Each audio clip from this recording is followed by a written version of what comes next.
We are live. Hi, this is William Ramsey. Welcome to William Ramsey Investigates. On today's show, I have a very special guest, somebody I've talked to when I was working back for Ed Opperman on the Ed Opperman Report. His name is John Hankey, and he's written more documentaries than I've heard. I've watched two of his documentaries. They're excellent documentaries.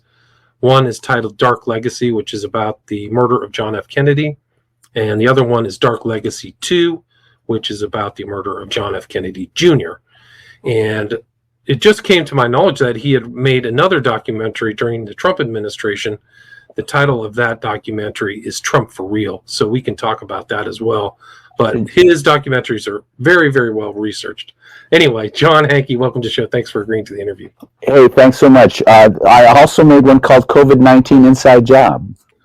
Okay, well, I don't know you know that too. So you've been busy, much busier, and you're working on a new project too, which we can talk about as well. But maybe, like, for people who haven't heard your name, just go back to the beginning. What led you to start researching these topics and put together these excellent documentaries?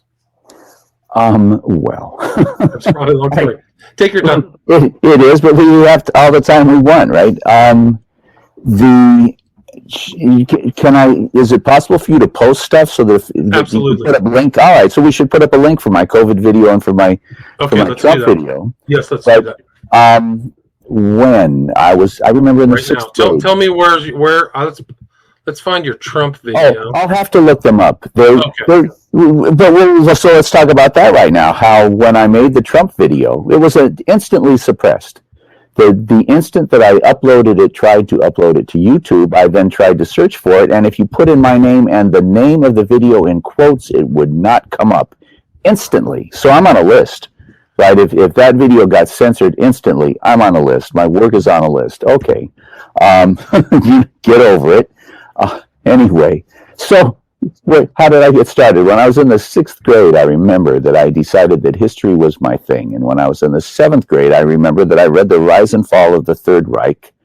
My family is German, but they immigrated probably in the mid-1800s.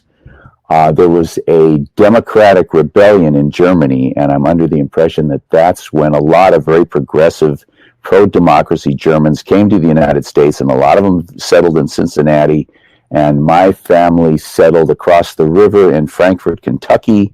My grandmother's birth certificate is in German, but anyhow, so I was very, I had this dark cloud over my head about, we're German and Hitler and so on, and so I was very interested in that, and I read The Rise and Fall of the Third Reich, which maybe people have heard of it. They're my age. They've heard of it because of whatever. And in any case, it's garbage. Which is in the Trump video. Did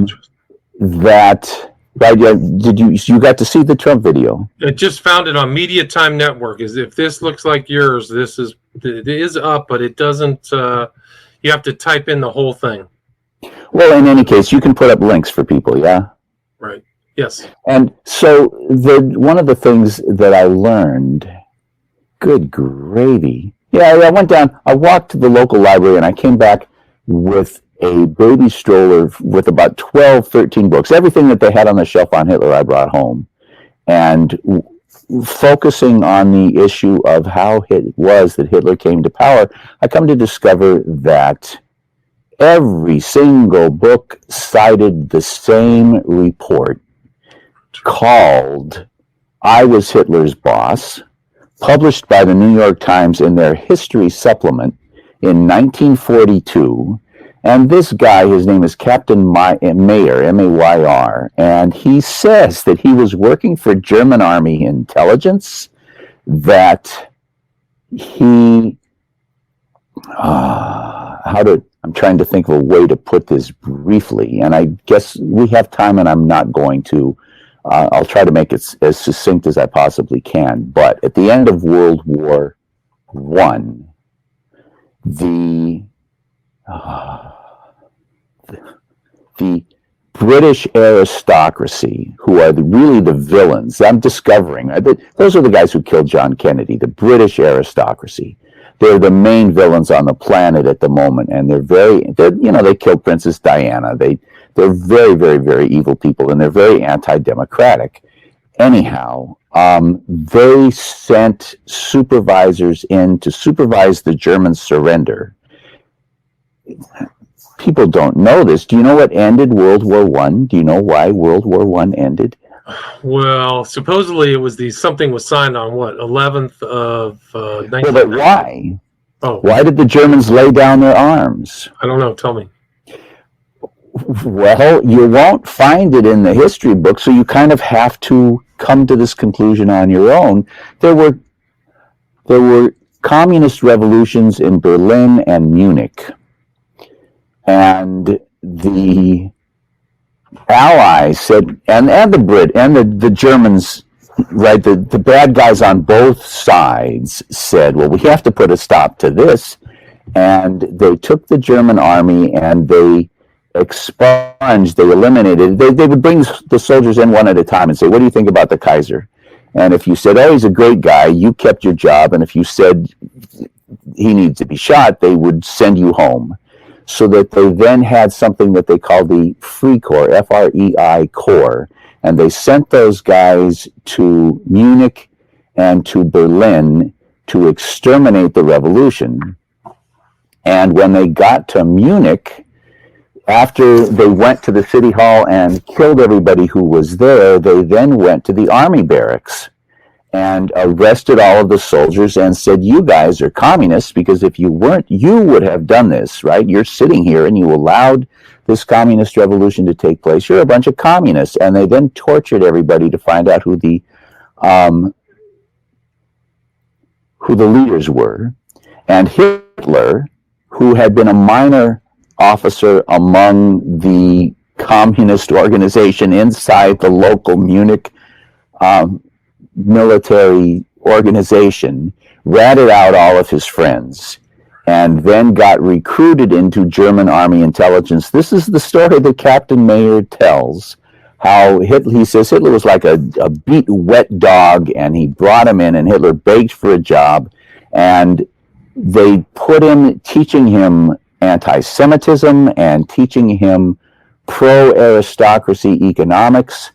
And in the course of their training him to be an intelligence operative for the German military, Captain Mayer says, he heard Hitler in the hallway arguing with his friends and noticed that this guy would get mad and start yelling, but that he was eloquent and passionate. And so they said, this is the guy. And they took him and they recruited him they taught him to give speeches. Mayer says they would bring in a platoon of soldiers who were being sent home, and Hitler would stand up in front of the platoon of soldiers and give a speech. The soldiers would leave, the officers would critique Hitler's speech, and they would then send in the next group, and Hitler would give the speech again. And when his training was done, they sent him to organize the Nazi Party. And they sent everybody you ever heard of as a leader of the Nazi Party was sent by German army intelligence to organize the Nazi Party. The Nazi Party was completely, according to Captain Mayer, published in the New York Times in 1942 and cited by every single work that there is that discusses Hitler's career at this point in time. They all cite Captain Mayer. None of them suggest that there's anything. Of course, they don't tell you the story that I just told, right? You have to go to the 1942 New York Times and get the article. Actually, a professor, I think it's at UC Santa Barbara, has posted it. If you Google, I was Hitler's boss, it will come up. Anyhow, that's who Trump is. So Trump is the guy. He was recruited to be the guy, and they handed him. That's what's in my video, and it's what Cambridge Analytica did a study. You want to say something about Cambridge Analytica so your audience knows? Let me let you talk for a minute about Right. Well, it has nothing to do with Cambridge, but it has a lot to do with Analytica. It has a fancy sounding name, but it was just a means of a group coming together. It's basically cutting edge, high tech propaganda, is my understanding. I've done a show on it or not. Yeah. They are military. They are military psyop warriors, and they are responsible. There's a thing on Netflix today called The Great Hack, and it's like anything else. You have to listen to the part that's not garbage, and you have to ignore the part that is garbage anyway. There's a lot of very, very, very good stuff in it. They let you know. They had a hidden camera while they're talking to the head of Cambridge Analytica, and he says, "Oh yeah, we did Brexit, but don't tell anybody, that's a secret." Wow. And there's a guy in my video, there's a guy named Wiley. He's got pink hair, and he was the first guy to come out. And he says, "Oh yeah, we brought in focus groups, and we determined what it is that Steve Bannon's candidate would have to say in order to get everybody's ears to perk up and their hair to stand up on the back of their neck and for them to get excited." And they learned that they had to say deep state, and they learned that they had to say build a wall, and they learned that they had to say that they would rebuild infrastructure. And Trump got up and Trump got up and said all of those things. But one of the things you learn from Wiley is that they came up with the program, and apparently Bannon took it to Cruz, and apparently with a name like Cruz refused to say build the wall. Interesting. And so they dumped Cruz in favor of Trump, because Trump doesn't have a problem with pushing racism against Latino people, which apparently held Cruz back. In any case, so they developed the program. They took it to Cruz. Cruz said no, and then they went out and found Trump. So that Trump is a creation, the way that Hitler was, of the same intelligence people. In the movie The Great Hack that's on Netflix, they say that the British government told Cambridge, "You cannot export this technology without our permission. This is military technology. This is a weapon, and you cannot sell this weapon to people that we don't regard as our allies. So you have to get our permission before we will allow you to sell this weapon." So, wow. Yeah, I remember that. Yeah. So welcome to 1984. Anyhow, that's where we're at. Right, and I mean the Trump phenomenon is really something else. And they were always trying to recruit him, though. I think they just found the right place and time in 2016. I won't dispute that. So that's your just Trump for real documentary, right? And then yes. Let's see. So that's it. So you're on IMDb, and then you did another one after that, right? The COVID-19 one. The COVID-19 one, and what I can do that I think rather quickly, which is that. COVID-19. Oh my goodness. Anyway, because I haven't thought about any of this stuff in a while, and when I stop and think about it for a second, oh my goodness, I just remembered. I was first tipped by the fact that the people at Oxford, not Cambridge this time, Oxford. The British have an Oxford vaccine, right? You're familiar with the British having an Oxford vaccine? No. Oh, you're not? No. Oh, the vaccine that they give out in Britain was made by Oxford. Oh, yeah. And what has been done is they took the spike. You're familiar with the spike? I know the spike is attached to the virus, the SARS virus, right? The spike is the part of the virus. It's whatever the DNA sequence, but it creates a spike on the outside of the virus that attaches itself to the human cells inside the lungs and is thereby able to enter the cells and infect them, right? But so this spike is very, very key to the infectiousness and the lethality of the virus. And so what Cambridge did, well, the vaccine that Cambridge is producing and distributing throughout Britain takes that spike, and they took a virus that chimpanzees get, that, a cold virus, but that humans don't get. For some reason, chimps get it and humans are immune to it.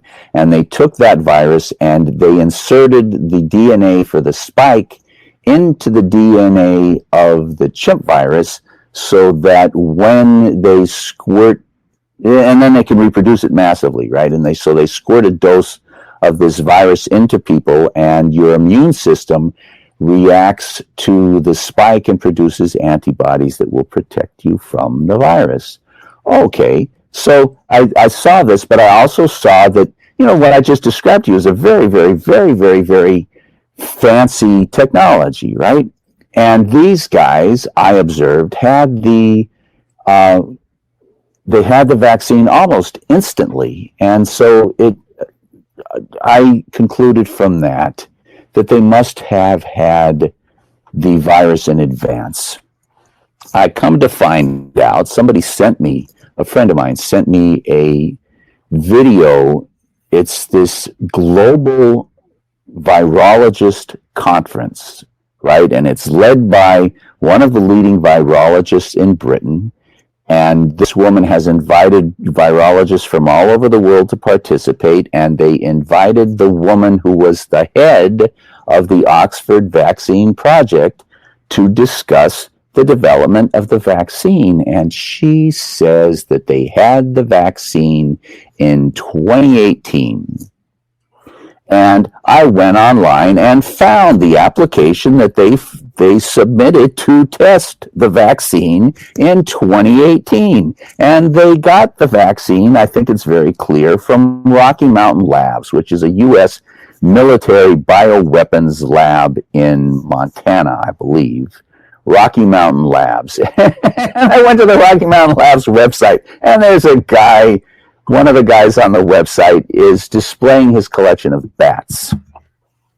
Wow. So they had been looking for the bat virus, and they found it, and they, and on and on and on. I mean, I could go on for 2 hours about this, and I won't. I'm not really that interested, but it's very, very, very, very, very, very clear that COVID is a bioweapon developed by is it developed by the U.S. or is it developed by NATO?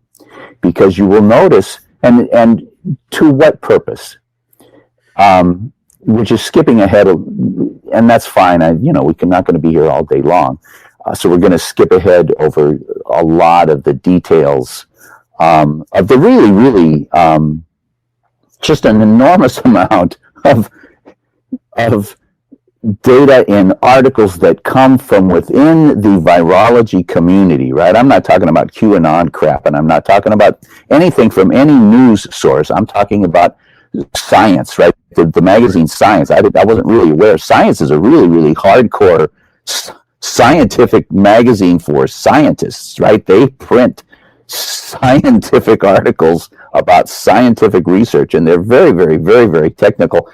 And the footnotes in those articles go to the research papers done by the doctors, the scientists who are typically the authors of these articles. Anyhow, so let's jump ahead past all of that really technical and interesting research to the question of why. But there's a number of things to notice.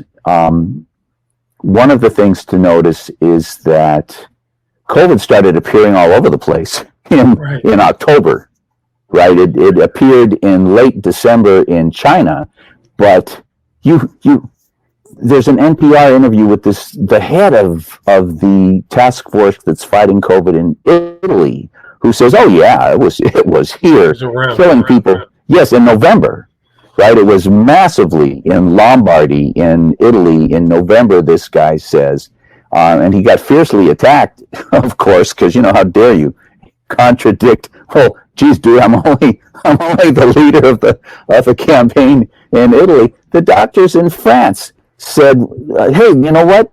COVID has a very, very distinctive radiology footprint, right? If you look at an X-ray from somebody who has COVID, it does not look like somebody who has pneumonia. And so these French doctors said, well, let's start looking back through all of our old X-rays. And lo and behold, from around October in eastern France, there's all of these X-rays that show that people had COVID. They started going through the sewer water in Spain and found COVID in Spain in March. Wow! And wow. It's all in the video, and this is NBC, I think, is reporting this stuff. Well, it's some little thing on their website didn't, if it isn't on the nightly news every night for a week, nobody's aware of it, right? If they give it a 30-second spot one night, everybody forgets. It doesn't come to anybody's attention. That's just the way that human beings are. That's the point of the media, is to hit you with information and then make you forget it. So yeah, well, they're right. They bury you, and if they bury you with if they contradict it, one of the things I'm working on today, there for I think 5 days at least, the media reported that the weapon that was found in the book depository was a German Mauser. Well, it was a German Mauser, and the officer who reported it wrote an affidavit. It's in the Warren Commission documents. This is the guy who found the weapon, and he describes in great detail. He's a weapons expert. He owned a sporting goods store. He was very, very, very, very familiar with rifles of all sort, and he talks about how they found a German Mauser. This Roger Craig was with him, another Dallas deputy, and Craig has talked about how they found a Mauser, but you have Walter Cronkite reporting that it was a Mauser, and on and on and on. But Craig had to die for that too. Yeah. No kidding. He had to die for a lot of things. Well, I'm really delighted to hear that you're familiar with Roger Craig. He's a really, really important hero. Very important piece in that, and part of the cover-up too. Yeah. So anyway. I think it was in the Men Who Killed Kennedy documentary, features him, and he just sees that. He says, "People are trying to kill me all the time. It's like unbelievable." And then they finally killed him. We'll come back to him. Okay. Actually. So sorry to interrupt. It was the Mauser, which became the Carcano, right? Well, the thing is that we were talking about how COVID-19 was in Europe well before it appeared in China in late December, and it's my observation that what they were planning to do is kill all the retirees. I don't know if you've noticed, but ever since they instituted Social Security, the right wing, the Republicans, have been bitching and moaning and complaining and saying, we got to do something. And anytime anybody suggests anything concrete, that person doesn't win another election. I mean, Jeb Bush came out saying, yes, we have to cut the cost of Social Security and Medicare. He got 4% when he was running for president. Well, that and the billboards. That's a huge pie. That's a huge piece of the domestic expenditure pie for the United States, is that? Well, it's a huge piece of the part that isn't military, right? If you cut the military out, yes, it's a huge piece. Anyway, so, but if you find somebody laying at the street, you find somebody with a smoking gun. If the guy with the smoking gun doesn't tell you why he killed him, you have to guess. And so, we're looking at the fact that these guys, oh my goodness, if the mRNA vaccines, there's a TED Talk given by some woman, some very, very astute and articulate scientist, explaining, good gravy, the sophistication of an mRNA vaccine. And you will notice the Russians don't have an mRNA vaccine. The Chinese don't have an mRNA vaccine. Nobody on the planet outside of Moderna and Pfizer have an mRNA vaccine, and neither of them have 2 mRNA vaccines, and Moderna doesn't have 2 products. Do you hear what I'm telling you? Moderna has 1 product, and it's an mRNA vaccine that they pulled out of their hat in 2 days, they say. And when you listen to this woman talk, it's clear that technology is the product of 20 years of very, very, very, very, very intensive bioweapons research by the U.S. military, because you can't use a bioweapon until you have a vaccine, right? You can find the disease, but how do you keep it from killing your ruling elite if you don't have a vaccine? That's what they're doing in all those BSL level 4 places, is having the virus and having the solution. So their tests are all based upon virus creation, virus solution. So that's part of the whole thing. That's what they're doing in those bioweapons facilities. They have hundreds of labs that you don't know the names of, right? You never heard of Rocky Mountain Labs, and that's the main one outside of Fort Detrick, right? Oh, the weapons lab. Canadian lab too. There was a weapons lab. It was right full of Chinese spies. I didn't know that. NATO. NATO does this stuff. It's because you'll notice now. I was coming to this that see when they first released COVID, they found out, they discovered to their horror that if you give somebody COVID and they have a strong immune system and they don't get a severe case of COVID, they are not going to spread severe cases of COVID. And, anybody in your audience, take a couple of weeks and do the research that I did, and you will find out that what I'm telling you is really, really hardcore truth. If you have a mild case of COVID, what you spread is immunity. And that's what they found when they did the research in Italy, when they did the research in Spain, and when they did the research in France, was that there were these communities where people were getting immune, but they weren't getting sick. And for somebody to die from COVID, they have to get massively infected. And so it's my guess.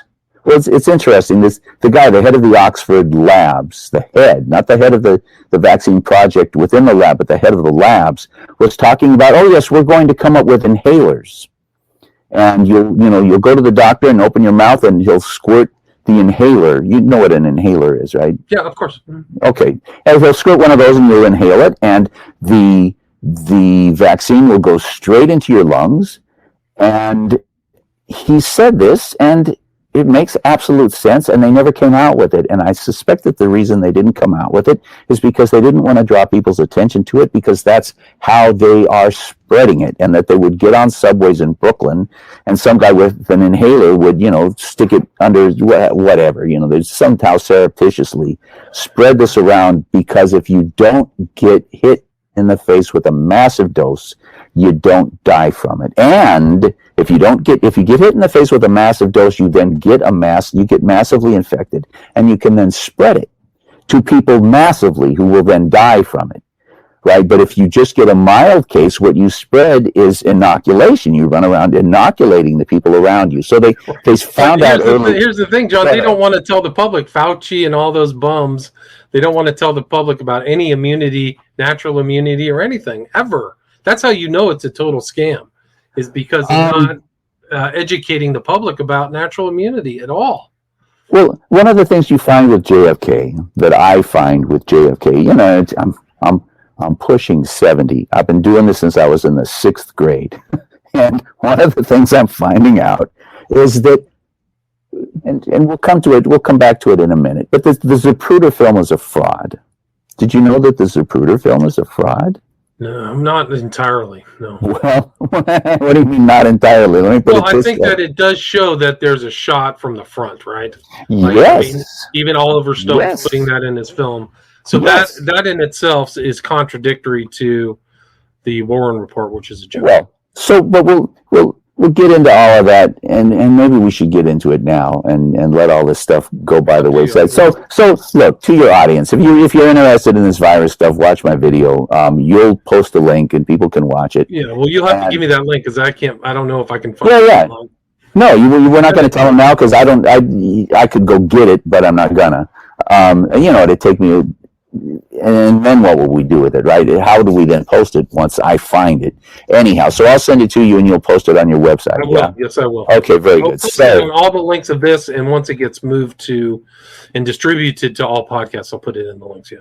Okay, well, so it's my observation that they set out to kill all of the retirees in Western Europe and in the United States, and that therefore in Africa there were all these people going around inoculating each other, and in India there were all these people going around inoculating each other. And at the beginning of the pandemic, there were only mild cases in India and in Africa, and the epidemiological community started to get really up in arms about, hey, what the hell? Why is it that this doesn't make any sense? Everything.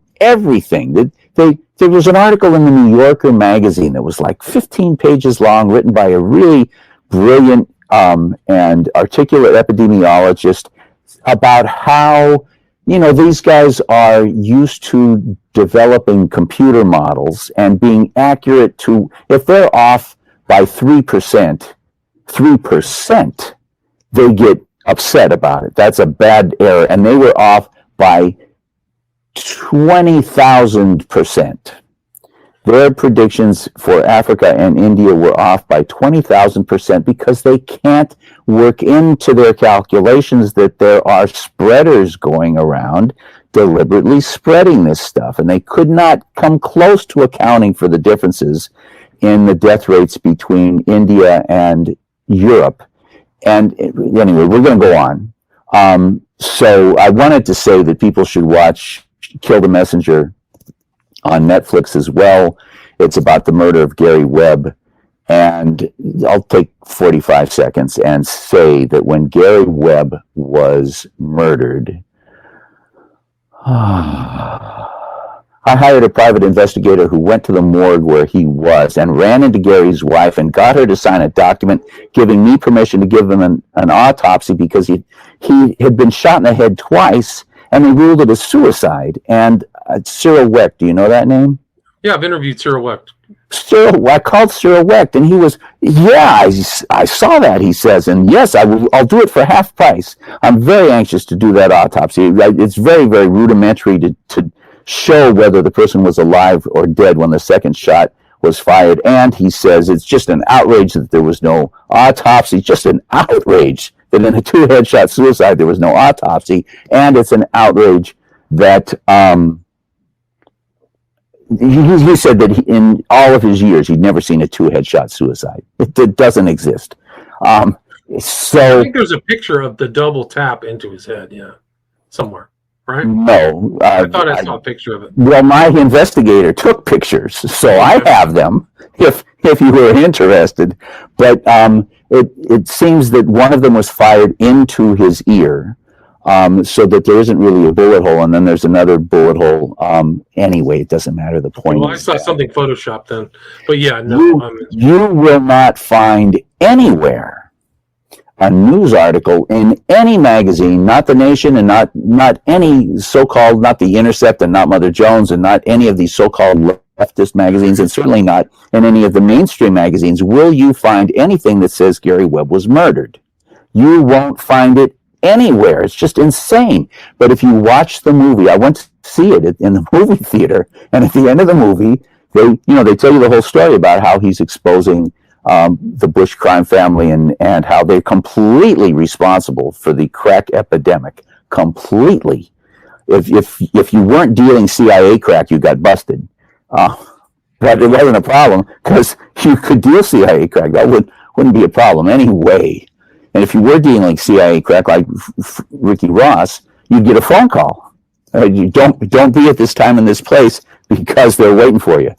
Anyway, when we're sitting in the theater and it comes up on the screen that Gary Webb was found dead with 2 shots in the head, black, new screen, white type on black screen, it was ruled a suicide, and you could hear the audience gasp.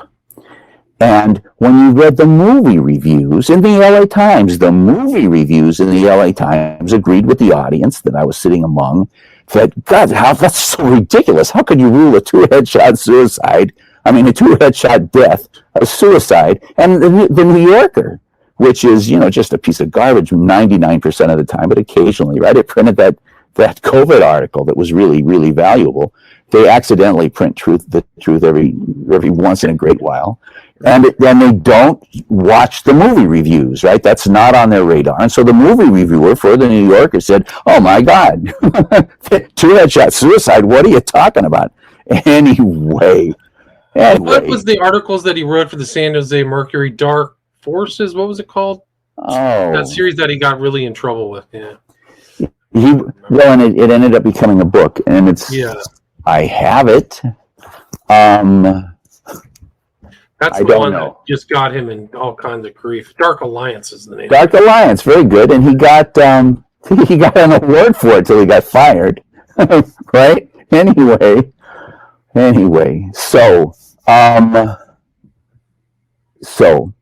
the movie, I made this movie. I became very, very deeply engrossed and involved in the Kennedy assassination when I was a straight A student. right? I had a 3.97 in college, and I did the last 3 years I did in 1 year. I'm good at academics. I'm stupid enough. I do dumb things all the time. Just ask my wife. But I'm really good at academics and research. Anyway, so I was doing really well in college, and this friend of mine showed me this Ruder film. So is this picture not legit, John? Sorry to bother you, but is that a fake picture? That's the one that I saw. Oh no! Yeah, my guy took that picture. So that's the real picture. So that's the one that I saw. That's interesting. Now, where did you see that? Just research, weird posting boards and things like that. Bounces around through the underground. That's interesting. My guy took that research, Paul Kangas, went to the, good grief, it makes me believe in miracles. He shows up at the mortuary, and the wife is there, and he gets her to give him permission to go in and examine the body and take pictures, and has her sign a piece of paper giving us permission to do the autopsy. And so Cyril Wecht agrees to do the autopsy, and I'm making arrangements with his guy about how we're going to transport the body. And while that's happening, the forces of evil descend upon this woman and persuade her that she needs to burn the body. And wow. She called me up to apologize. And I said, sweetheart, you do not need to apologize. Please don't, and don't feel bad about it. Whatever you do, first of all, you're alive and he's dead, and you need to take care of you. Secondly, Cyril Wecht says, if we had found out, like we send the body, Cyril Wecht says, yes, he was dead when the second shot was fired. What does that tell us? Not very much, but the fact that he 2-headshot suicide and no autopsy, what does that tell you? Well, it tells you who killed him. That's what it tells you, right? My interview with Cyril Wecht was one of my favorite interviews because he's so old school, he can't use computers, so I had to get the phone and shove it up to my microphone. So I had my microphone and I was talking to him. Oh my goodness! That's the way we conducted it, and it worked out. So okay, that's my story. And I agree with the Cyril Wecht on so many. Oh yeah, because some I've researched, and actually doing my smiley face killer stuff, he ran into the same autopsy on one of the victims, and just blew that whole narrative of this kid being accidentally drowning out of the water. So kudos to Cyril Wecht. And what's his name? Who's the pervert? Jeffrey Epstein. Epstein, yeah. He reviewed the Jeffrey Epstein autopsy and said, "Oh, that guy was murdered." Yeah. And in fact, and he forced another leading autopsy guy whose name is escaping me. Baden? Yeah, Baden. He forced Baden to admit, yes, that's right. I can't stand here next to you and expose myself in that fashion. Yes, that guy was murdered. Anyhow. So anyway, Gary Webb, you were somewhat involved in this side kind of tangent. I mean, the amount of drugs that are brought into this country are off the charts. It's a huge industry. It's just under the surface. Oh. It's a multi-billion, dude, it's hundreds of billions a year. Just off the charts, yeah. You've heard of the Opium War. Yes. That's those guys. The guys who did the Opium War are the guys who make money off of drugs today. That's them. And they launder it using casinos. And then they get guys like Sheldon Adelson. They get guys like Sheldon Adelson who, he gets his cut. And then he gives hundreds of millions of dollars to the right wing to protect them. Right? It's so dirty. That's how they finance their candidates. That's one of the reasons why Las Vegas was born, is for a money laundering from the foundation of Las Vegas. Well, and the guy who shot 60 people in Las Vegas, I don't know. Stephen Paddock, I think his name. Yeah, whatever. Everybody knows, right? There was the shooting and 60 people died, and it's because somebody in one of the casinos, they were getting out of line. They weren't towing the line, and they needed to be brought to attention. The guy who did the shooting was so obviously a money launderer. Right, he owned airplanes. He owned like 5 little houses right next to 5 little airports all over the place.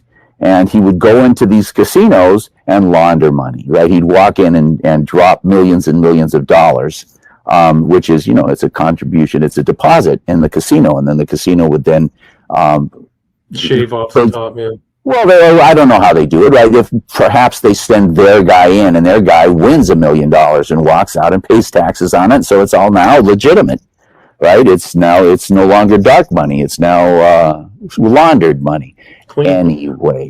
Anyway, so 20 years old, this friend of mine shows me a copy of the Zapruder film. Oh, the Zapruder film. There are 20 witnesses that say that the limousine stopped in front of the grassy knoll. All of the motorcycle cops have made audio tapes where they talk about the limousine stopping in front of the grassy knoll. Senator Yarborough, 20 feet behind Kennedy's car, says the car stopped in front of the grassy knoll. It's in his Warren Commission affidavit. Is everybody listening to that? The Warren Commission documents. There's all this squabble about, release the documents. I got news for you, boys and girls. It's all in the Warren Commission documents. Oswald was an FBI agent. It's in the Warren Commission documents. It couldn't possibly be more clear.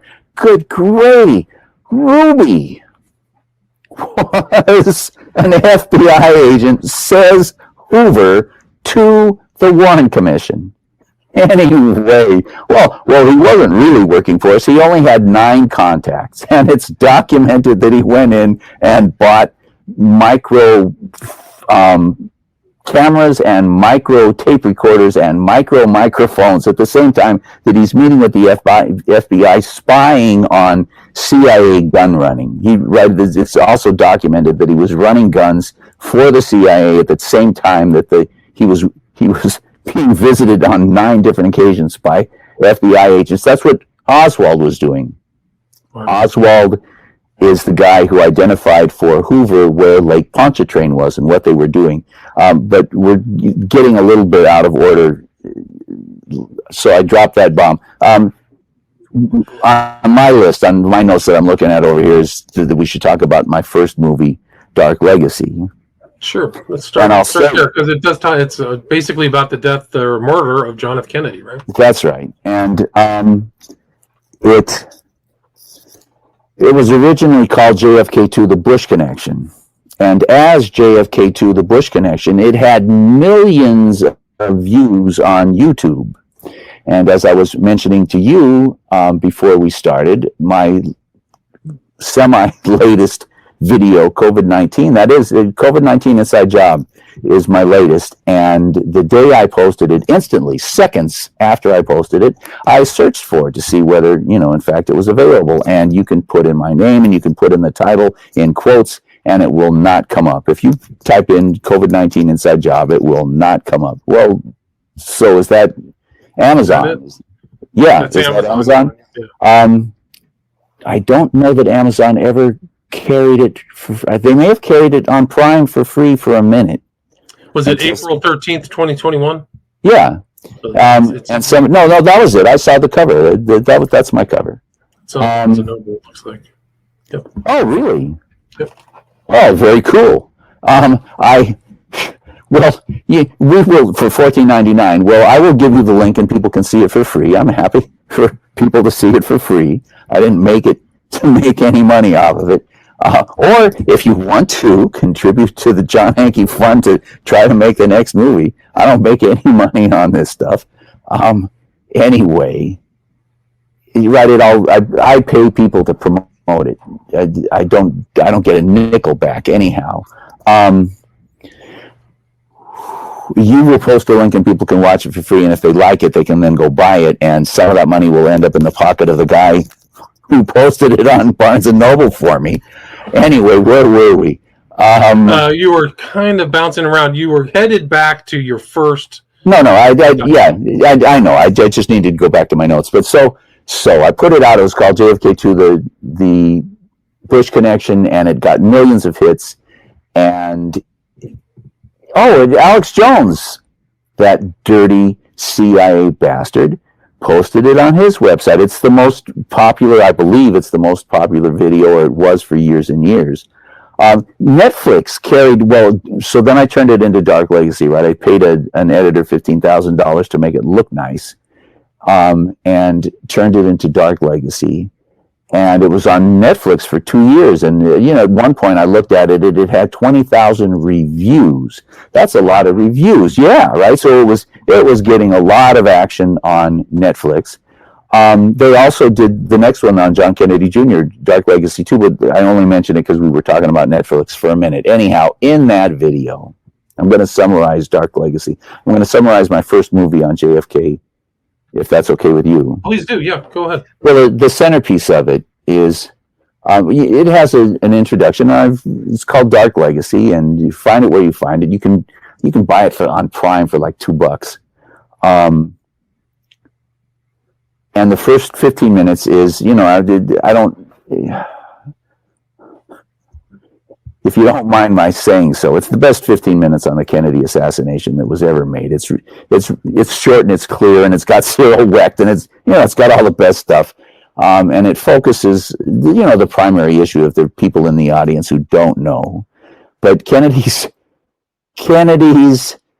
press secretary points to his temple and says, a shot right through the head. And he's talking to the assembled reporters who reported. It's on the front page of the New York Times. An entry wound on the right temple and huge exit wound in the back of the head. And that's what all of the doctors in Dallas say. So you don't really need the Zapruder film to know that he got shot from the front right. It's all there in the medical evidence, but it's also there in the Zapruder film. 5 days after the assassination, Hoover wrote a memo, and the Nation magazine wrote about it. Mark Lane in what's it called? Plausible Denial. And let me make a huge pitch for Mark Lane's Plausible Denial. I would say that that's the second best book that was ever written on the Kennedy assassination. The best one, I think, is Unspeakable? Yes, JFK and the Unspeakable, which is I read that. there's the FBI memo that I'm about to talk about, written by Hoover, that names Bush, and there's another FBI memo written by an FBI agent who talked to Bush the day of the assassination about the assassination, in which Bush tells the FBI agent that he's staying at the Dallas Sheraton. How did neither of those memos get mentioned in a book with 5,000 footnotes? So I can't answer that question, but if you allow the fact that, Bush was a shooter, he was a low-level operative at the time, right? He went on to become president of the United States and head of the CIA and father of the president of the United States. He went on to, because, right, he got his ticket punched. What did the mafia say? He made his bone in Dallas on November 22nd. Oh my God. Anyway, so we'll get to all of this. So there's this memo written by Hoover that they called Bush into FBI headquarters. You hear what I'm telling you? Oswald was an agent. Ruby was an agent. Both of them were at a number of different witnesses, Marita Lorenz being my favorite, so I'll mention her. Marita Lorenz also wrote a book. I have no clue what it's called, but she testified in the plausible denial trial that she and the other Operation Mongoose Cubans in Florida, in Miami, probably got into cars, 2 station wagons full of guns, and drove into Dallas on November 21st and pulled into a hotel, and Ruby and Oswald both showed up, and E. Howard Hunt shows up and starts passing out maps and money, and Marita Lorenz says, wait a minute, I do raids on Cuba. What the hell are we doing in Dallas? Get me out of here. And she gets on a plane and flies back to Florida, and Kennedy gets murdered the next day. But anyhow, the point is that the FBI knew. I don't know what the FBI didn't know, but they called Bush into FBI headquarters. And if the Hoover memo had said, we called George Bush into FBI headquarters in order to ask him about the Kennedy assassination, and he bullshitted us, and we ought to prosecute him for all the lies that he told. If they had called him in, and if Hoover had written that memo, we would never have seen it. But he didn't write that memo. He wrote a memo. The title of the memo is Assassination of John F. Kennedy. And in the first paragraph, he says, well, the State Department has said that they're concerned that the anti-Castro Cubans might try to retaliate for this attack on the United States by what they think was Cuba. They think Castro killed John Kennedy, and so we want the FBI to investigate that. Well, that's all horseshit. Everybody in Operation Mongoose was in Dealey Plaza, and 3 of them were arrested as shooters, and 1 of them was questioned by the police as a shooter, and we'll get to that later. That's in Dark Legacy 3. That's in the movie that I'm working on today, every day for the last 8 years. Anyhow, in the memo, it's Hoover calls these guys misguided. In the first paragraph, he calls them misguided anti-Castro Cubans. So says Hoover, the FBI, on behalf of the State Department, investigated the response of the misguided anti-Castro Cubans, meaning the CIA's Cubans, to the Kennedy assassination and whether they were planning an attack on Cuba in response to it. And he says, we found that they were all brokenhearted at the murder of John Kennedy. They were just beside themselves at the parties that they were throwing. Anyway, he says, and then down in the last paragraph, he says that we relayed this information on November 23rd to Mr. George Bush of the CIA. Wow. And I'm surprised you hadn't heard that, but I mean, well, this is. I watched your video at least twice, but a long time ago. Well, I remember like you showed documents that there was evidence that he was around in. I think it was the FBI had documents that evidence George Bush was in Dallas on that day, November 22nd. Oh, and he has so many connections to all of these guys, right? There's one of my favorites is there is a letter from, I believe it's from Prescott to Dulles, but it might be from Dulles to Prescott, and it doesn't matter. It says that we want to talk to you about your the work that's going on in the Caribbean. I want to talk to you about some private things that I have going on in the Caribbean. And I'm not going into all this. There's such solid ties.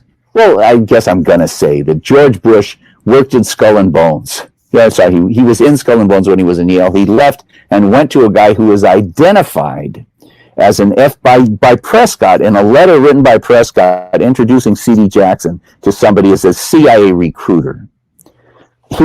George Bush went to work for C.D. Jackson, the CIA recruiter, and he then left and went and founded Zapata Offshore, where he was working in the Caribbean, right in the middle of CIA operations. So, and all of these mongoose guys, I believe Sturgis. Chichi Rodriguez, or Kiki, what was that guy's name who killed Che Guevara? What was his name? He was friends with Bush Sr. Forgot his name. Oh, Chichi Rodriguez, is that right? No, that's not it. Let's set that aside. Okay. In any case, no, but yes, he was close. He was close friends with Bush. Everybody, all of the mongoose people, Jerry Hemmings, for example, and I think Frank Sturgis and Marita Lorenz have all said, "Oh yeah, Bush was at the mongoose camps. He was in charge of hiring. If you were looking to get a job working for Mongoose, you would go to George Bush, and he would make sure that you were he would make sure you were not a Cuban spy working for Fidel, and if you passed his test, then you got hired, which is why they were completely infiltrated by Fidel spies." There's another movie on Netflix called The Wasp. I forget what the next word is, but if you search Netflix with WASP, you will get to see the Cuban version of their infiltration of CIA operations. And it's strictly a self-defense, right? They are infiltrating the military operations that the U.S. is conducting against Cuba that are all acts of war and completely against every international law that there is. Anyway, in my notes, just by the way, Gaetan Fonzi is another major JFK researcher, and he says the Mongoose guys did it. I interviewed the head of the State Department intelligence, right? The State Department doesn't want to rely on the CIA, so they have their own intelligence service with 3,000 employees. And I interviewed this guy, Tom Hughes. He says, oh yeah, Mongoose did it. He didn't say it quite that overtly, but he said it. And LBJ, Johnson is getting interviewed, right? Shortly before they murdered him. Johnson is getting interviewed, and some reporter says it was a group of them, and one of them says, so come on, you don't believe that Warren Commission crap. And Johnson says his response to who do you think shot Kennedy is, we were running a damned murder incorporated down there in the Caribbean. That's Mongoose. And, Hoover was Johnson's best friend. So if Hoover knew everything the day after the assassination, which I believe he did, or nearly everything, he may not have known who the shooters were, but he certainly knew that all of the Mongoose people were there. They interviewed all the Mongoose people, right? Marita Lorenz and Sturgis both say that right after the assassination, the FBI came to them and said, you were in Dealey Plaza, weren't you? And they both said, yeah, because if they'd lied, they'd have gone to jail for lying. And Marita Lorenz says that she wanted to tell them about the station wagon full of guys, and they said, yeah, we know. Anyway, so. This is so crazy. There's just so much going on there. I think the guy's name I was trying to remember was Felix Rodriguez. He's the one. Yeah, that's the guy. Felix Rodriguez is the guy. Yeah, still wears Che Guevara's watch. I can remember. Yeah, a very, very, very, very dark and dirty guy. Anyhow, so in Dark Legacy, I present all of this evidence connecting Bush to all of these assassins, especially to Hunt, and these FBI memos that I mentioned.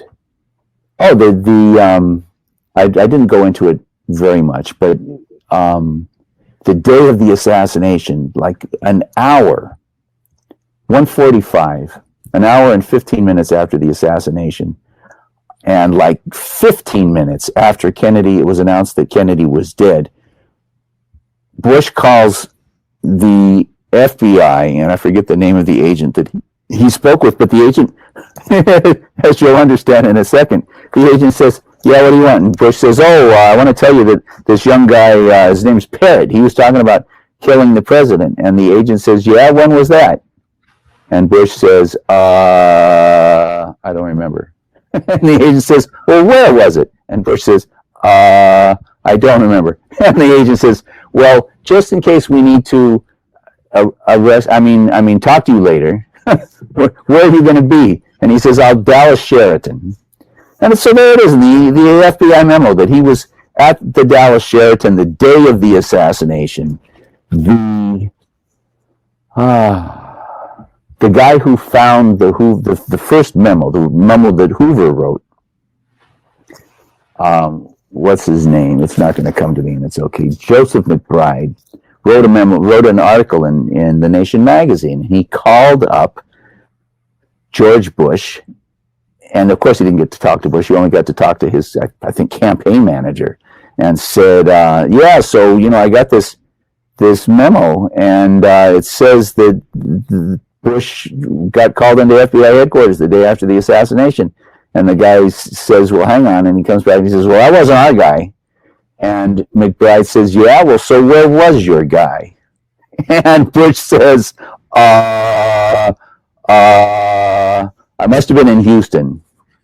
And I was working, he wasn't in Houston. He told the FBI, we have it documented, that he told the FBI that he was staying at Dallas Sheraton. So everybody on the planet remembers, everybody who was alive remembers where. It's like 9/11, right? Everybody knows where and when they were when 9/11 happened.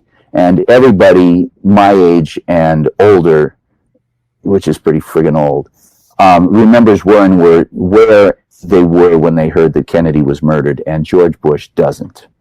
Right. Which puts him into company with E. Howard Hunt, who, in the trial, E. Howard Hunt has told 5 different stories, all of which have been proven to be lies about where he was during the Kennedy assassination. Anyhow, so it turns out that there's a Dallas Morning News advertisement from, I believe, the day before the assassination, that Bush was speaking at the Dallas Sheraton the night before the assassination. So he was there the night before. And it's for some oil thing, right? Some kind of oil meeting? Yes, he was speaking is everybody paying attention? Because this is red letters. He was speaking to an association of independent oil operators. He was speaking to an association of independent oil operators, and he was speaking as the independent president of the independent oil operation, Zapata Oil. Okay, so he told the FBI agent who he spoke to the day of the assassination, that when he told him that he was staying at the Dallas Sheraton, he told him that I'm George Bush, and I'm from Houston, and I'm the president. I'm an independent oil operator from Houston. So that's his CIA cover that day. Well, Roger Craig. Tell people who Roger Craig is. He was a policeman on the scene who saw people getting out of a car, I believe, before the shooting, if I remember, like something fishy happening in Dealey Plaza. And then... So I'll tell the story. He saw all sorts of things. But he saw Oswald getting into a green station wagon, a green Rambler station wagon, which belonged to Ruth Payne, which is the woman that his wife was staying with. His wife who has CIA ties or intel. Who, of course, right? Oh, she's very, very, very, very, very clearly CIA. And the station wagon is being driven by David Morales. He's being driven by a guy. It's being driven by a guy who matches the description of David Morales, who is Operation Mongoose. He's the head. He's the Miami head of Operation Mongoose. Right, he would probably be the guy that, that I think, yes, I believe Bush and Hunt and Bush and Hunt would have answered to Morales. Morales would have answered to Shackley, and Shackley answered to Lansdale, and Lansdale answered to, do you know who Lansdale answered to? Dulles? Bobby Kennedy. Wow is right. Talk about a kick in the gut. I'd seen all this stuff where Richard Helms, who was the head of the CIA and who complained, it turns out, in more than one place, he complained loudly that Bobby Kennedy was constantly on him. Once a week at least, he heard, or was it daily? I forget. I don't remember whether it was every day or once a week. Have you come up with the plan to kill Castro yet? Have you come up with the plan to kill Castro yet? Have you come up with the plan to kill Castro yet? But, I found a very innocuous memo from McNamara saying, I might be sending it, I don't know who his memo was written to. It might be Kennedy. It's President Kennedy saying, and it might be to the State Department, and it might be to somebody else in defense, that Robert Kennedy wants Ed Lansdale, so I'm going to give Ed Lansdale, I'm going to take him off of Vietnam and give him to Robert Kennedy to work on Cuba. 2 months later, Operation Northwoods comes out, and it's Operation Northwoods says, if you know how to read it says the head of Mongoose, which is Lansdale, wrote Operation Mongoose, which is the plan to shoot down a plane load of students and blame it on the Cubans, so that in order to justify an invasion of Cuba. So that was Northwoods. That's what he was involved. But wasn't Lansdale also involved in Phoenix in Vietnam as well, or later? Maybe that comes later. no, of course it's much later. Phoenix is starting in I think 65 maybe, and maybe later than that. No, Lansdale. When Lodge wants to murder DM, Lodge says, I want Lansdale to come supervise the murder of DM for me. And it's all there in the documentation. McCone says, oh, hell no. Here's another one for your audience. Pick up your pencil, audience, and write down The Quiet American. That used to be on Netflix. I don't believe it's on Netflix anymore, but it's on Prime. Buy it. It was one of the most important books written in the 60s. It was written by Graham Greene, probably the most successful and important writer of the period in any language. And it is about how Lansdale blew up cars in the marketplace in Saigon and blamed it on the communists in order to justify American intervention. That's what the movie is about. That's what the book is about. It couldn't be more explicit. And McCone says to Lodge, you're not putting that guy on my payroll. He blew up cars in the marketplace in Saigon, and everybody knows it. There's a memo between the head of the UN, Dag Hammarskjöld, and the head of the State Department at the time, whose name I don't remember, about how, oh yeah, that's the guy from Quiet American. Yeah. Oh. Was it your opinion that Lansdale and E. Howard Hunt were in Dallas in November 22nd? You don't know this. Prouty. You know who I mean, that's allegations, right? I don't. I think no. Is the tramp, right? No. Okay. Prouty says, you see that picture? That's Lansdale, and you don't believe me? Here's the letter. General Krulak and I worked with Lansdale every single day, and I sent this picture to Krulak, and I said, and here's the letter I sent to Krulak with the picture. Hey, Krulak, who do you think this guy is? And Krulak writes back, that's Lansdale. I mean, look at the arm, look at the haircut, look at the big class ring he's got on. That's undoubtedly Lansdale. So what's up with this picture? And Prouty writes back and says, that was taken in Dallas the day Kennedy was murdered. And Krulak writes back and says, what was he doing in Dallas, LOL? Which is to say they both knew what he was doing in Dallas. Right, this is the guy who's he's the head of special operations. He's the guy who blew up car bombs in Saigon and killed up a marketplace full of civilians. So, he's the chief murderer. And I'm telling you, McCone, when Lodge said, I want Lansdale to come work for me, McCone says, you're not going to put him, I'm not sending him because he don't work for me and I won't have him on my payroll because he's a world famous scumbag. And Dean Rusk says, well, we don't have to put him on anybody's payroll. We'll just send him. And that's the last you hear of it. And then DM is murdered, and he's murdered and Lansdale names all of the CIA guys who can be tied to DM's murder. He names them all as his closest friends. Wow. He doesn't, anyhow. So you just see the murder of DM and Kennedy. It was how many months before Kennedy was murdered was DM murdered? Was it in 73, right? 30 days. 30 days, wow, yeah. 30 days, and we're talking and we have time, I suppose, but so Lodge is such a dark villain. Let's talk about Lodge for a minute. This is in my next movie, but so who killed Kennedy? Lodge is one of the people. Okay, Lodge is, let me think. Have you seen Moulin Rouge? Not in a long time. But you've seen it. And you know that the one about in Paris. And the Duke. There's the villain is this Duke, right? And the Duke has an assassin who works for him.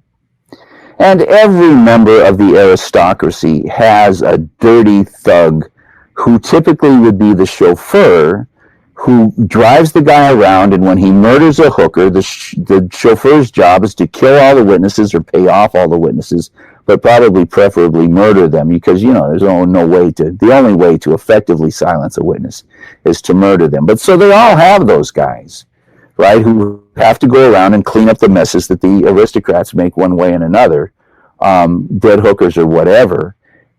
And so Lodge's driver was Kennedy's driver.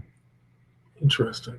Okay, so Yarborough says that Kennedy's limousine parked in front of the grassy knoll. I have video testimony from 4 different news people who are just all of them, every one of them, emphatic that Kennedy's limousine stopped in front of the grassy knoll. All 4 of the motorcycle cops say that Kennedy's limousine stopped in front of the grassy knoll. Gene Hill says that Kennedy's limousine stopped in front of the grassy knoll. And Malcolm Summers, who was right across on the other side of the street from Gene Hill. Anyway, Kennedy's limousine stopped in front of the grassy knoll. When you have 20 witnesses, that's no longer disputable. Right? So that's the purpose of the Zapruder film, is to make it look like it was slow rolling through, not stopping. Not even slow. I mean, you go through the Zapruder film frame by frame, which I have done, and it's about 8 feet a frame. And I think, look it up, I think it's 16 frames a second. But if you take 16 frames a second and multiply it by 8 and do the math, you can figure out that it's, I think, doing 15 miles an hour. In any case, don't take my word for it, please. It's not hard to do. Go through and calculate yourself. Just go frame by frame. They read the Zapruder film is on the internet, frame by frame. Look and see for yourself. Yeah, that's so. Now, this is very, very, very, very, very, very, very, very, very, very interesting. This is a thunderclap, right? The notion that the Zapruder film stopped in front of the grassy knoll and waited for the kill shot, which is what Yarborough describes. Okay, they sat and they waited for the kill shot. Well, that means that the Secret Service was in on it. And if the Secret Service if the Secret Service was in on it, why didn't they poison Kennedy? Which would have been easy, right? You have the Secret Service. Kennedy had like 8 doctors giving him injections, and you only have to get the bag out from one of them, and you replace one of the vials with something that's lethal. The doctor gives the injection. You put the original vial back, and you have a completely undetectable crime, and it's committed by 2 people, right? There were probably 150 people involved in the Kennedy assassination. Everything that could have gone wrong went wrong. 3 of the shooters got arrested. Oswald was supposed to get killed at the theater, and he didn't, and they bring him back, and he has conferences saying, I'm a patsy. I didn't kill anybody. No, sir. And they find a Mauser, and it's carried in the news for a week, right? The assassination was just a disaster, and those guys know, right? An experienced operative knows that that's how that stuff works. Anytime you have an operation, it's why Lansdale had to be on the scene, right? Lansdale's a general, and he's on the sidewalk, photographed on the sidewalk, walking past the 3 tramps who had been arrested behind the grassy knoll. E. Howard Hunt's son says that one of those tramps is him.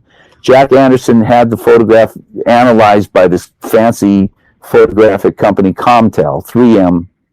They said it's Hunt. It doesn't look like Hunt to me, but I think maybe as they changed the Zapruder film, maybe they have also changed the photograph. I don't know. He's squinching up his face too, though, so he's not looking normal. He's like, in one of them, he's scrunching up his face, and I'm trying to remember, is that the one? There's several photographs, right? There's like 3 or 4. In one of them, he's scrunching up his face. In one of them, he's not. And in one of them, you can't see his face whatsoever, but you can see his ear.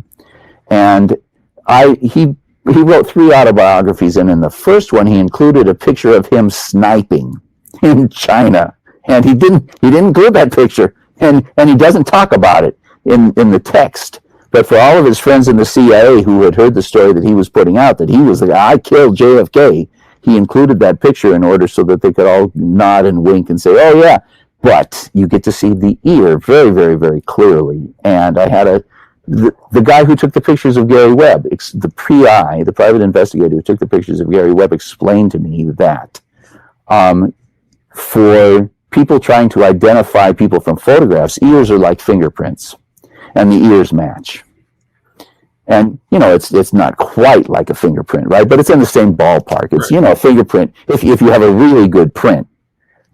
And I suppose if you had really good pictures of the ears, it would be different than what you have. But what you have makes clear that you don't look at those pictures and say, oh, it wasn't E. Howard Hunt. Look how different the ears are. You don't say that. You look and see how similar the ears are and say, well, you can't find a Hunt innocent on the basis of these photographs. Right. It's hard to disguise, too. So it's not just a fingerprint, but it's something that you would have to change your ear out or have surgery to really mess up something that was there. So it's like it's a real telltale sign of a human being, yeah. And do you think it was Woody Harrelson, too, in front of E. Howard Hunt? Woody Harrelson's dad? Oh, no, certainly not. Wait a minute. No, I remember distinctly seeing a picture of Woody Harrelson's dad and a picture of one of the tramps and thinking, oh, shit, that's him. Right? So it seems very likely, given that. I don't know that means he was a shooter. That just means he was there. I'm rather under the impression that E. Howard Hunt was the shooter. He brags apparently that he was the shooter, and you know, we're an hour and a half into this, so I'm not going to go on and on about it. I want to get to Roger Craig. Okay, talk about Roger Craig. I got about 15 minutes. I got another interview at 3, so okay, all right, good. We haven't talked about JFK Jr., but we're not gonna. And you know, look, you should tell people about that because yours is really the best documentary about it. Only by a million miles. I'm not interested. You don't brag, but it's better than everybody else's. I'm not interested. I'm not interested in bragging. I wish there was one that was better. You know, I wish I could tell you. Oh yes, read. You know, I can tell you. Read JFK the Unspeakable. I can tell you. Read Plausible Denial. Those are both really solid books. I can't tell you that there's nothing remotely decent about JFK Jr. Well, I take that back. He didn't die because QAnon said he's actually still alive and coming back. Oh, my God. He hit the water at 250 miles an hour, but he didn't die. Okay. Anyhow, Roger Craig he was, I can tell the story in the time that we have. Roger Craig was one of the few really heroic, brave, committed, he was a law enforcement officer, and he took it seriously. And it turns out that his uncle was a detective named Vaughn. And Garrison, Garrison is a district attorney. He is used to calling up the police and having them say, how can we help you? And bending over backwards to help a district attorney prosecute guilty people, right? And he calls up the Dallas police and he says, I'd like the arrest records of everybody who was arrested in Dallas, in Dealey Plaza that day. And they say, there are no arrest records. And he says, what? And they eventually give him an arrest record that he looks at and says, this is a red herring, right? This is something that has been concocted. And I could go on about it for 30 minutes and I won't. But please do keep your eyes out for my movie when it comes out because it will deal with that anyhow. So he stews on this, and he's just furious, and he doesn't know what to do. And then one day he wakes up and he says, "Wait a minute! I know all these Dallas policemen. He went to Dallas and he got to know a bunch of them, and I'm going to call them up, and because they probably arrested people and they probably remember a good bit, and they can probably tell me." And so one of the people he calls up, of course, is Roger Craig, and Roger Craig says, "Well, I didn't arrest anybody, but I saw two cops talking to a very, very dark-skinned Latino." That's Morales. That's David Morales, who was also seen by a different witness. Somebody meeting that same description was seen in the 6th floor of the school book depository, and Craig says he was driving the station wagon that Oswald got into. Anyway, Roger Craig says that Vaughn, his uncle, was in front. He was, they heard the shots, and he and a lot of the cops went running into the scene, and Vaughn happened to go in front of the Daltex building, which is across the street from the book depository, and the crowd in front of the Daltex building had heard shots fired, they said, and the crowd handed him this guy and said, this guy came running out of the book deposit, out of the Daltex building, and look at him, he looks guilty. And so this is what Garrison says, that Roger Craig told him, that Vaughn couldn't avoid arresting this guy because the crowd was so adamant. So as he's walking this guy across the street, the guy tells him that he's an independent oil operator from Houston. Well, there aren't two CIA guys with that cover, right? That is one cover for one CIA operative, and the one CIA operative whose cover is that he's an independent oil operator from Houston is George H.W. Bush. So Bush got arrested as a shooter outside the Daltex building, which explains why you can,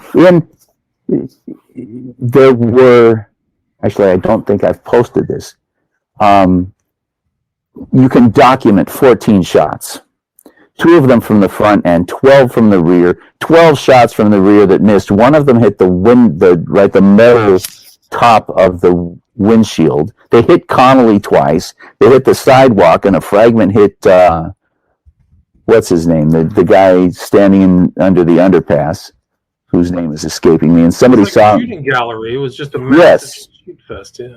Yes, but my point is that the guys shooting from behind were amateurs, right? Morales is shooting from behind, and he's apparently not a skilled shot. And Bush is shooting from behind, and he's apparently not a skilled shot. And Hunt is shooting from the knoll, and he's a trained sniper. He is used to pointing guns at human beings and calmly pulling the trigger. And so that's what we have. Right. I mean, it's crazy. Okay. A lot of that stuff is suppressed, oppressed. Well, actually, it's all in the Warren Commission documents. Oh, really? So they talk about Bush being there in the Warren Commission documents? Well, hang on.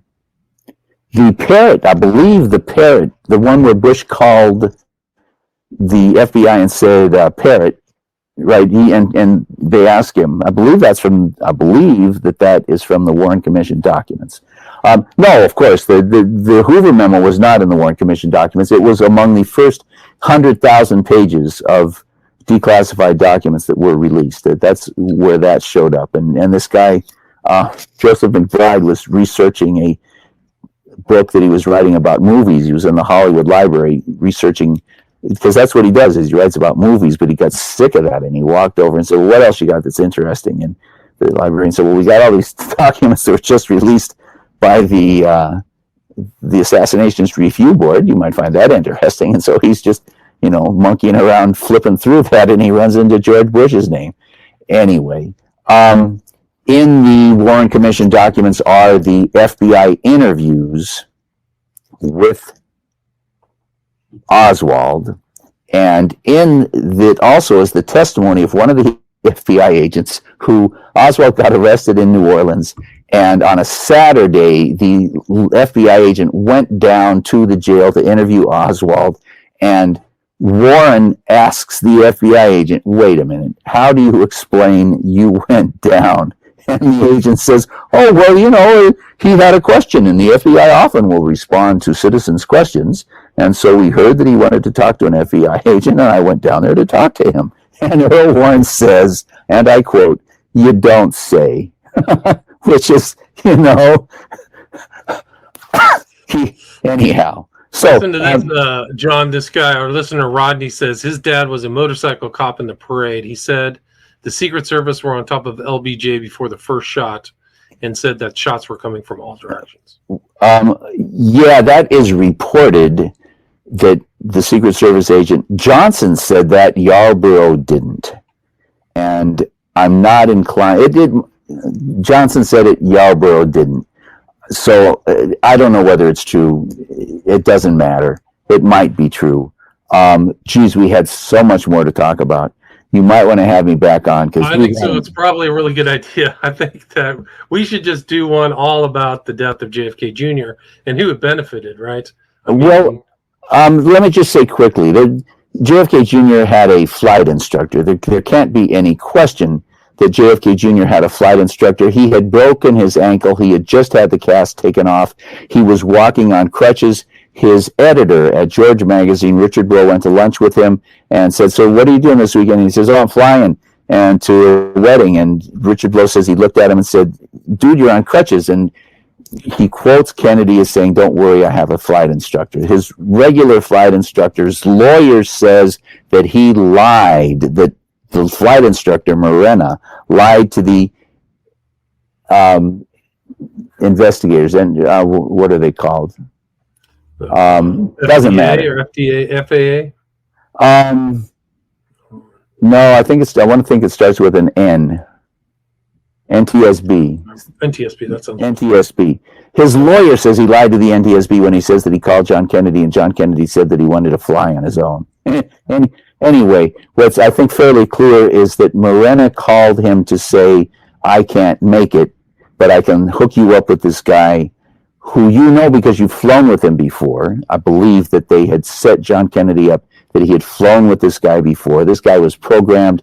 He was programmed that when he heard the sign-off from the Martha's Vineyard Tower, he plowed the plane straight down. They should have. I talked to the guy whose name was on the NTSB report, and he said, "Oh, yes, that there's an alarm on that plane that would have gone off when it went below 200 feet. And I didn't say, well, I didn't demand that he then explain why it took 15 and a half hours. It was 15 and a half hours before they sent search and rescue crews to 14 miles off the coast of Martha's Vineyard, which is where everything showed that it went down. Anyway, there's all of this evidence that they knew exactly where the plane went down before it hit the water. The head of the California Coast Guard told me that they would have known within 3 feet where the plane went down. He had taken the written test to get a radar, right, flying blind on radar license. He had taken the performance test. The only thing he needed to do to get his final, what are we going to call it? I forget. It's not visual flight rules. There's another. What is it? The IFR, instrument flight rules. Flying on instruments. The only thing he needed to do is to record hours flying with a flight instructor. That's the only thing. So there's no way that he would not have had a flight instructor on that plane. And the movie comes up with 4 or 5 more reasons why he would have had a flight instructor. What's his name? Paul Wellstone. The Senator Paul Wellstone, the only guy to come out against what was the horrendous, Iraqi war. He was against the Iraqi war. He was against the Iraq war. He was also against the horrendous law that Bush passed. Patriot Act. He was also against the Patriot Act, and his plane contacted the tower and then plunged straight down. So it's parallel. They use the same technique. The flight and the co-pilot on that plane is connected to 9/11. And died in the crash. And so anyway, so you got to go and I got to go. And anyway, before we wrap up, John, there's a lot here. There's so much information. Where's the best place for people to watch these films? Is it on? I have this one that I saw on. Well, I'm going to send Amazon. it to you. I'm going to send it, and you're going to post it. Perfect. So people look in the show notes. You can, if you want to pay for it, and please feel free to pay for it. Go to Prime. I believe Amazon is carrying all of them. Okay. But in any case, if they want to watch it for free, they can go to your website. And I have to run right this minute, but I will this evening. Both Dark Legacies are on there, so I'll put the links to that. But let's keep in touch. Have a happy holiday, and we'll do another show in January. Very good. Okay. Excellent. Yeah, no, what we have to talk about is Lyndon Johnson. Lyndon Johnson opposed the Vietnam War in 1961. So we have a minute, I'm going to say this. In the movie JFK, they make, NSAM 273, Johnson reversed Kennedy's policies. If you get NSAM 273, Johnson says that Kennedy's policies in regard to withdrawal all remain in effect. I found a memo from a meeting the same day where he tells Lodge anybody who doesn't disagree with it should be fired. Wow. Yeah, and then so 15 months later, but they came to him and they said, we want you to escalate, we want you to escalate. And he said, no, I can't. I have to, I don't have authorization. And if you try to get the Tonkin resolution passed, it won't get passed. And so then they came running into him and they said, oh, we've been attacked in the Tonkin Gulf. And he had everybody's phones tapped because he knew all the guys around him were involved in the assassination. And he looked Cyrus Vance dead in the eye. Not that Vance was involved in the assassination, but he looked him dead in the eye. And he said, we weren't involved in any mischief out there, were we? That's a quote. And Vance didn't have the nerve to lie to his face in answer to a direct question, and he started telling him, well, yeah, we started that shit. We were firing on them first. And Johnson ends the meeting by insulting the chairman of the Joint Chiefs of Staff, throwing them all out, and refusing to do anything. That's documented, that after they brought him the first attack that was real, he refused to do anything. But then they handed that story to Goldwater, and Goldwater starts giving speeches saying, Johnson's weak. He let the North Vietnamese attack us, and he didn't respond to it. And so Johnson saw what was happening, and when the second attack didn't happen, there's no dispute among anybody who's knowledgeable. There was no second attack. But when Johnson made all of the generals sign, swearing that the second attack had happened. And then he took those signed documents and he got the resolution passed, and then he refused to escalate the war. And now he said, I have to win an election first. And so then he won the election, and then he refused to escalate the war until they threatened to murder his family. And I have managed to document that on February 7th, they told him, the Cubans are going to shoot down your plane with your family on board. And that afternoon, Johnson approved the first bombing of North Vietnam, and 3 weeks later, he approved sending 30,000 Marines to Vietnam. 15 months later, 15 months after 273 that said, we are endorsing Kennedy's plans to withdraw to the nth degree, and 15 months after he told Lodge, fire anybody who disagrees, he completely caved. And there's no explanation for why. But we'll talk about the rest. Yeah, send me all those links, John. I'll put them in the show notes. If people missed my talk last night with Jim Smith and Igor Sarsky that got banned for copyright, you can listen to it on iTunes. So go to iTunes and you can under William Ramsey Investigates. Hopefully this one won't get banned, but it will. The audio will make it to my podcast. Please go there, give a 5-star review. John Hankey, thanks so much. Take care. Thank you so much for the opportunity.